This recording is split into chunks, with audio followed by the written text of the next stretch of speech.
My name is Kasha Alvin Sadi, and I'll be taking you through the research I conducted on articles and papers related to the project of large acoustic models for visual scene narration with large visual embeddings, and aiming to develop an assistive framework or system that could aid the visually impaired and also the blind people to have understanding of the contextual things that are actually happening in their surroundings. So the thesis and then also starting with a reflection overview.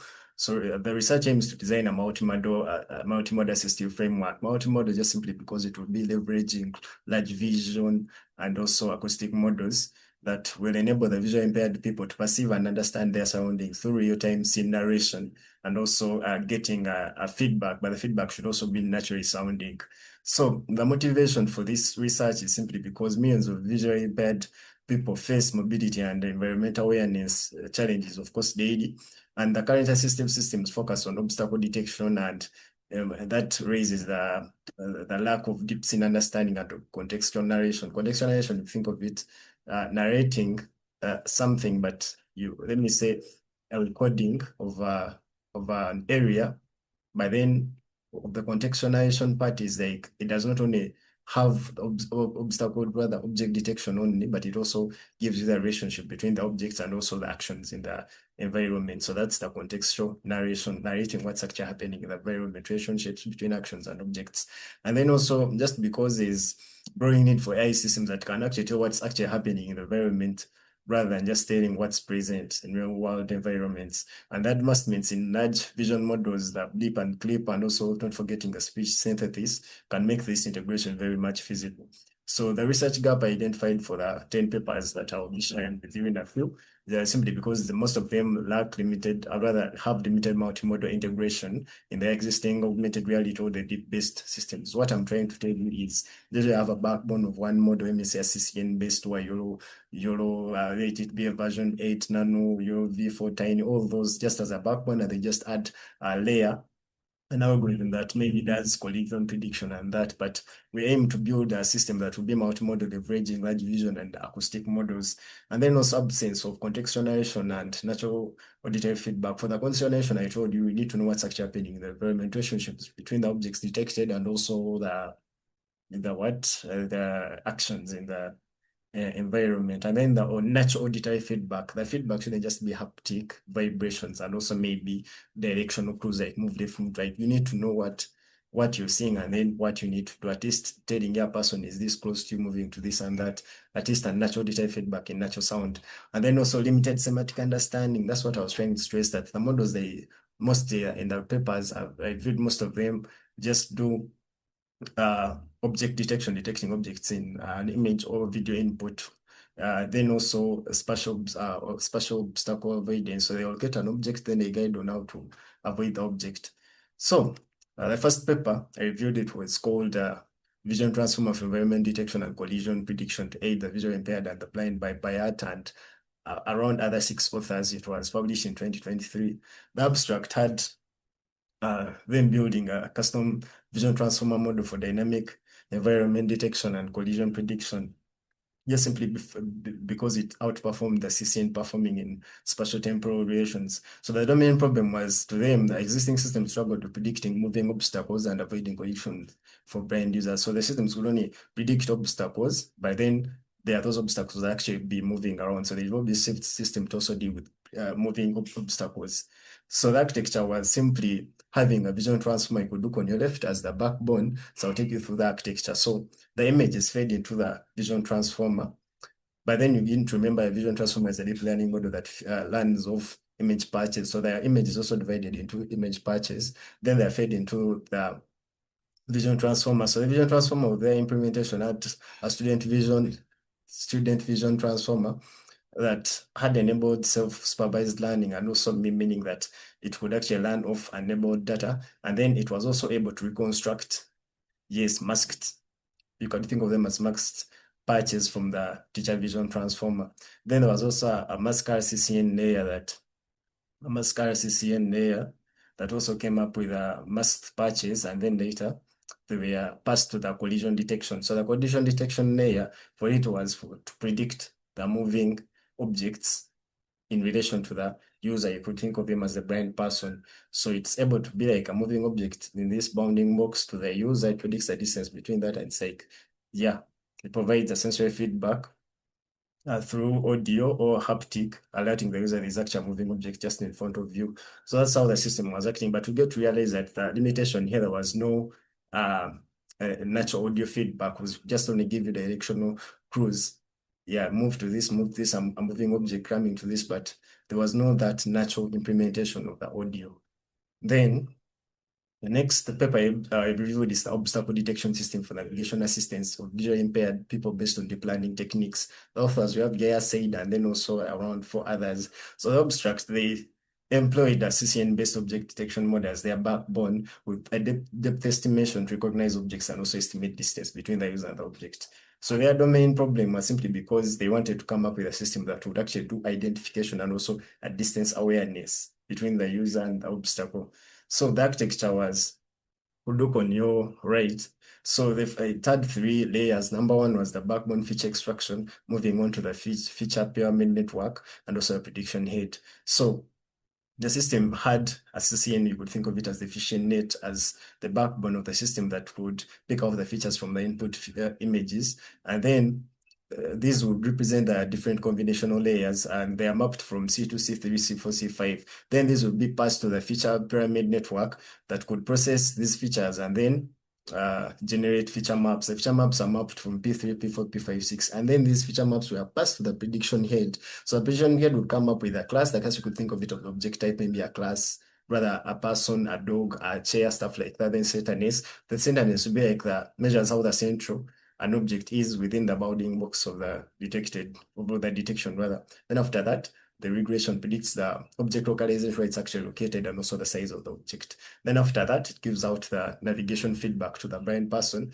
based on the detected objects. So it could give you an audio alert or vibration clues that you actually near an obstacle. So you do realize that also this lacks natural audio feedback. And then on top of that, it lacks the contextual understanding, giving you a visual understanding of what's actually in the environment, like the relationship. We just only tell you that an obstacle here and here, this, but not what's actually happening. If there are like two people in front of you, not telling that maybe actually the two people actually talking to each other, or actually greeting themselves, shaking hands, or actually moving. So it would lack that semantic understanding and also the natural audio feedback.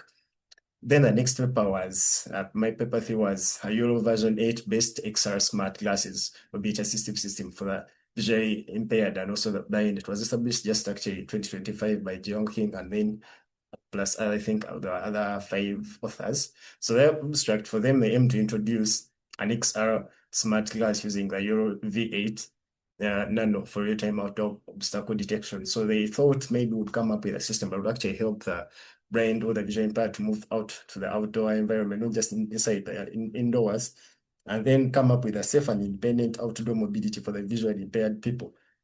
So the architecture, as you could see it on your right, it had XR glasses that could actually, that had an income on them that would take the image or video stream and generate frames. And these were passed.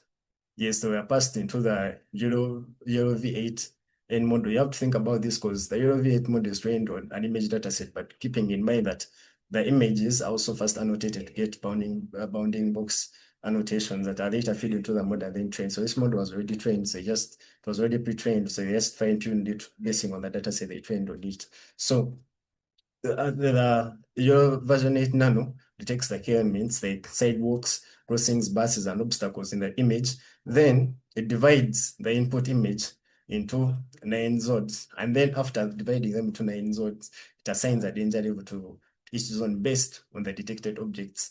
And then after that, the smartphone is actually the back-end integration of the model is on the smartphone. So it also gives you audio guidance, CG actually an obstacle on your left or obstacle on your right. So architecture just simply as that.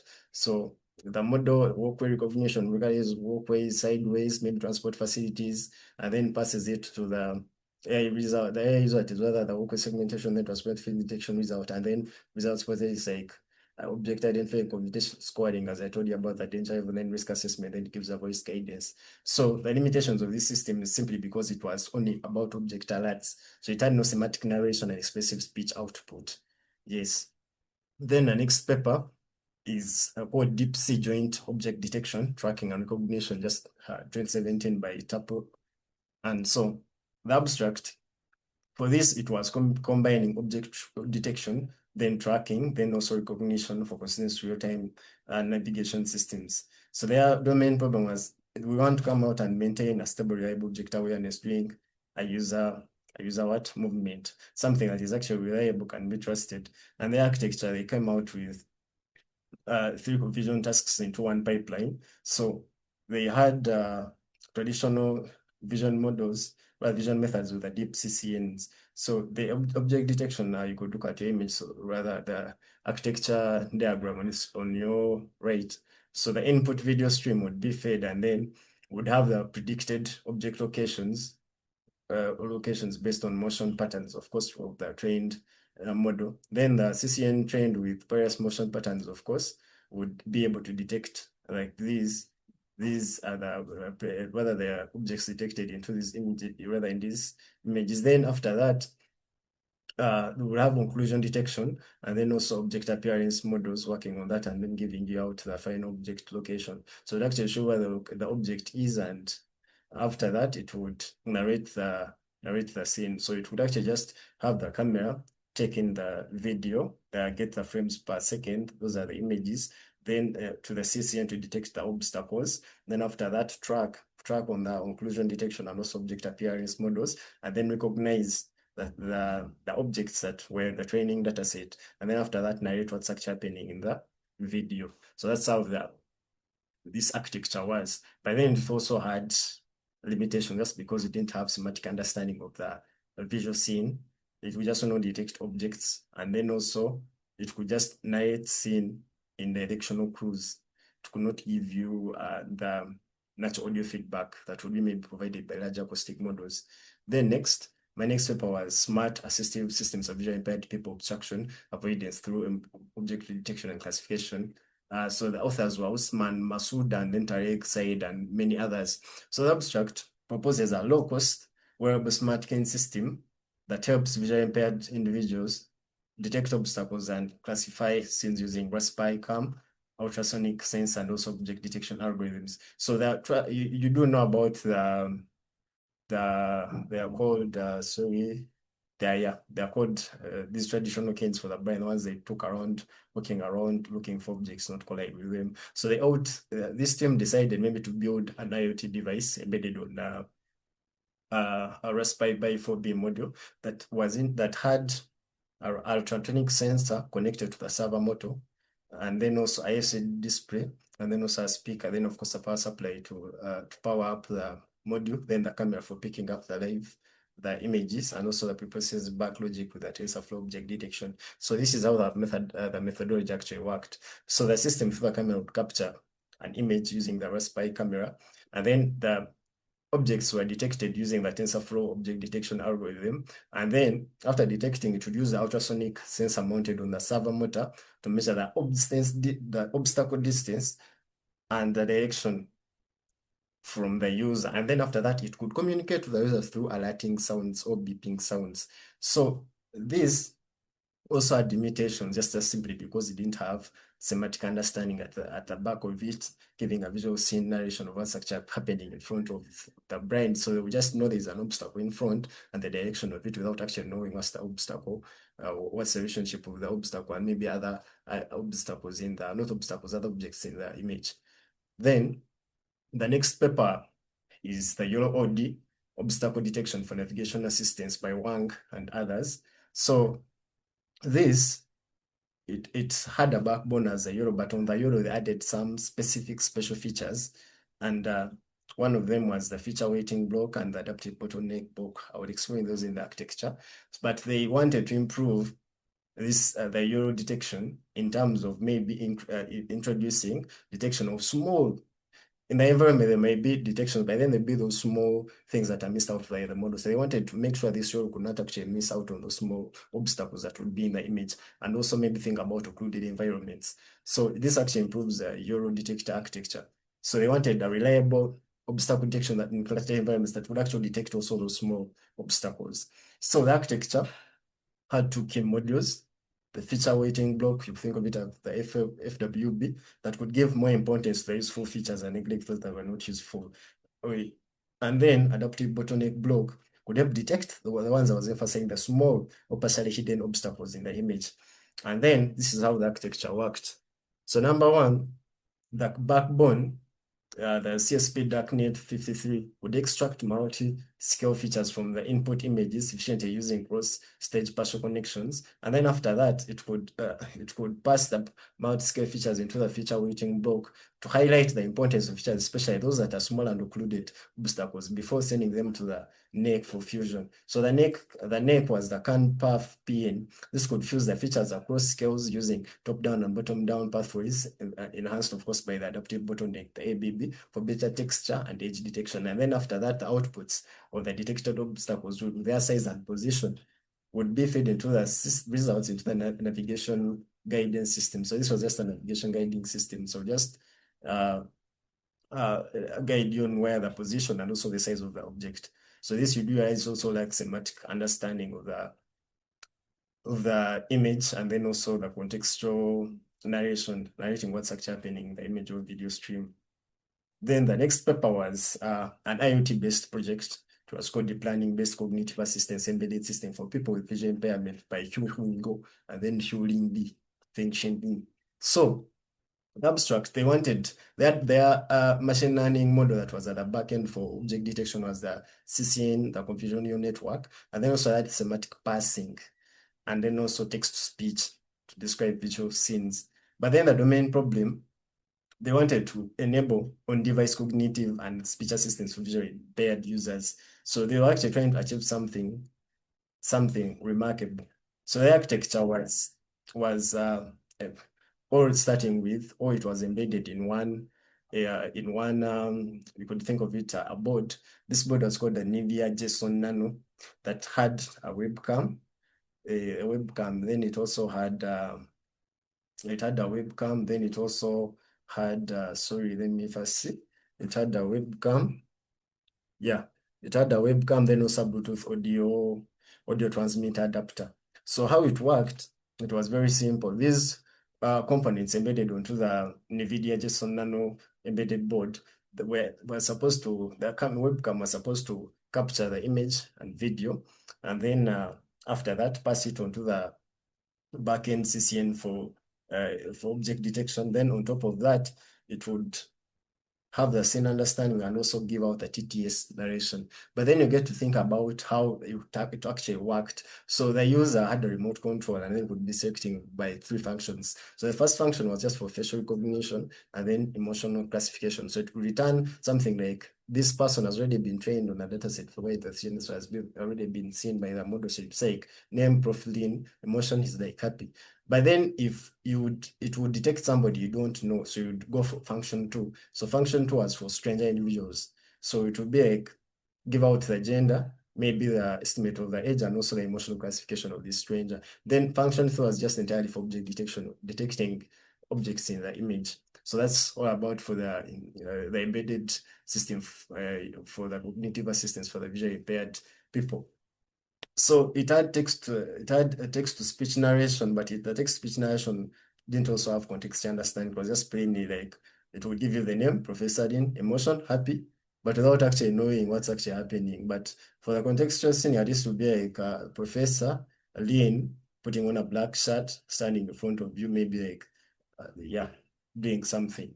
So it lacked that context understanding. It was a good project. Then next was efficient multi-object detection and smart navigation using artificial intelligence for visually impaired people by Rakesh Chandra. So they used, why they developed this system just simply because the wearable devices that were there in the day to assist the visually impaired were a bit expensive. So they wanted develop something that was cost effective for the people who were actually visually impaired and the blind. So they used the version 4 Tiny and ultrasonic senders for embedded real-time navigation. So they wanted the abdomen problem just because I told you things were a bit costly back then, the hardware gears and all that. So I wanted to provide something efficient, but still with low latency, obstacle detection for wearables. So architecture was a bit easy, as I already told you. The first collected the data set, then division of the data set. That's data sets splitting into training set, validation set, training, rather testing set, then also augmented the data. On top of that, they annotated the image because we're going to feed it with a YOLO. So training the YOLO, you need to have both the image data and also the annotations. Then after that, they trained the YOLO. So this YOLO could simply have training classes. So the training class, it will identify an object and also turn the object on. So if it's a if it's a man, it will be a man, then the number of men. So it'd be like a man or like 4 men, name of the object and also the count. Then it will also work on textual data. So it will capture the image through the camera, and then it gives us text-to-speech conversation, rather conversion through audible text. Then it will also measure distance between the user, the visually impaired, and also the the obstacle, and then just gives you a warning alert. Simple like that. You just give you voice assist guidance. So camera plus sensors, pick the input, that's the input image. Then the YOLO V10 works on them and gets the objects detected. Then also gives us a path decision. Maybe it's you have obstacles in front, and then a voice guidance. Simply like that. Move left, stop, move right, search voice. So you realize also this lacks natural audio feedback, and also it lacks semantic understanding of the visual scene, because you need to actually know what's actually happening in the environment, what's right in front of you, not just an obstacle detected, so you move left. No. Then next was a smartphone-based mobility assistant using depth imaging for visually impaired and the blind. This was by Aaron Raymond Zia, and then Benigno Sayings, and then Wednesday Daniel Adebrekula. So this was one of my last papers, but well, the only thing you need to note about it is just simply because it had major the system was actually on the phone, so they had an object detection, algorithm that was a TensorFlow Lite that could detect objects in the image captured by the phone camera, the phone camera, and then pass it to the objects detected will be passed to the Google AR core, and then the vibration and audio feedback of what was actually detected.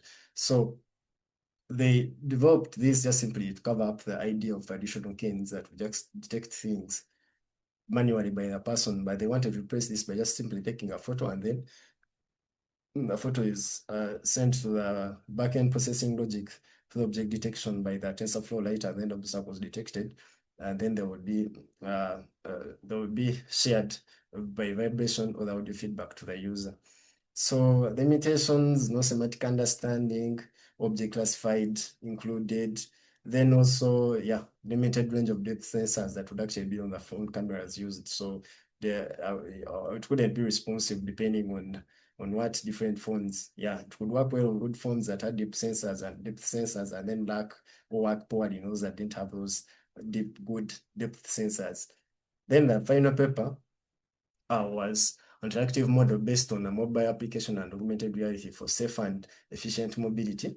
So this was also simply the integrated number one, augmented reality visualization, then just smartphone sensors and GPS mapping, provide the user an interactive audio visual clue about what's actually happening around him, and also maybe give himself paths.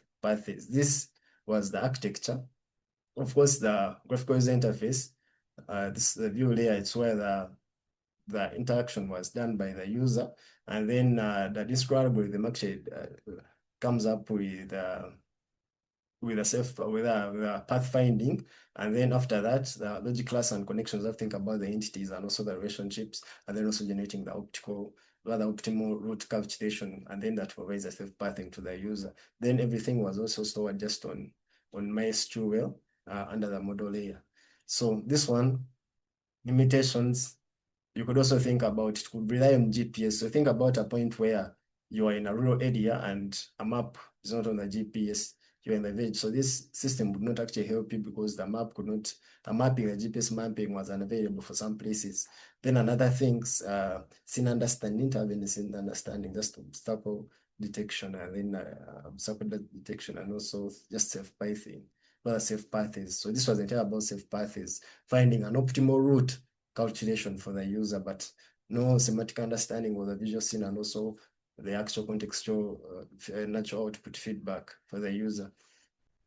So after reviewing all those papers and others I didn't include, I came up with a proposed architecture what would handle these research gaps. So the novelty and contribution of a proposed system as a proposed solution, as I told, it's called large acoustic models for visual scene narration with large visual embeddings. So number one, as you could see on the implementation of it, the system workflow, you get an input image or video, you generate frames per second, then they're fed into the large vision model. Large vision model could be the clip, the blip, clip. There are very different advancements in that domain. And then this generates large visual embeddings. These large visual embeddings, you could think of them as the understanding of actually what's happening in the image. So these are sent to the large generation model. You could think of T5 or GPT medium.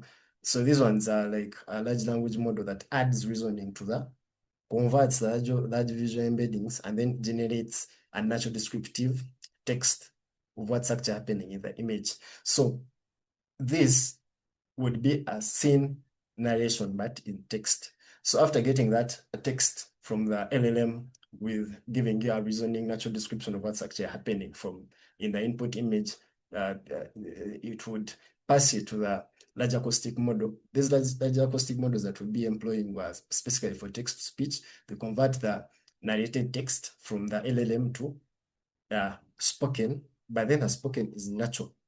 Yeah, so it gives you a visual narration of what's actually happening in the environment. So what we're achieving is visual scene understanding. We could think of it as semantic understanding of what's actually happening in the environment. I'm giving an example of maybe semantic understanding. Let's say we are using maybe a VIT as the back for our large vision model. So we could also think about maybe blip. So in an image where there's a relationship between objects, it could identify that relationship and also the actions between the objects I detected, not just doing object detection like the traditional models like the YOLOs. Then after that, it would generate, of course, the large visual embeddings, and these are served as vectors to the large generation model that converts them, not convert, converts them to natural descriptive text for what's actually happening in the image. Then we want this to be narrated to the user in a natural, think of it in a natural way. So using large acoustic models. So I've already said this. So the system captures visual input, interprets it semantically. Semantically, I mean it captures the semantic understanding of the image, relationship between the objects and also the action, not just object detection. Then generates a natural language description through the large generation model. And then after that, delivers a real-time speech, spoken narration for the visual impaired users using large acoustic models. So the novelty and contribution of the proposed solution, number one, you saw the absence of contextual narration in the previous papers. So the previous systems focus mainly on object detection and also just path segmentation. We're actually providing the contextual narration that describes the human activities, maybe the object interactions, as I was saying, relationship between objects. So the proposed program introduces a scene narration model that maybe uses large language models. I already said about the T5 small or the GP2 to generate coherent descriptive sentences of the visual embeddings generated by the large vision model, thereby enabling richer situation awareness by the spatial clues. So you clearly understand the activities, the interactions between objects detected. Then also you think about the speech synthesis, as I expressed this. Most prior work reviewed presents visual or textual feedback or even haptic feedback. But by integrating large acoustic models, examples of the QTTS text-to-speech. So the system converts the text into lifelike spoken narration. That's what I was saying, something natural, providing not just real time, but also auditory feedback suitable for visually impaired users. Then I also, my last part was also using large vision models. So these, unlike the CCN based or the deep learning methods. The proposed framework leverages large vision models, e.g. the BIPOP, CLIP, VITOB, capable of extracting semantically rich embeddings at bit vision and, of course, language domains. So this overcomes the limited generalization and environmental sensitivity seen in earlier domain-specific models. So thank you very much. This was all about my literature review of the related works to this project aimed to assist the visually impaired and the blind. My name is Kasha Alvin Sadi. Thank you very much.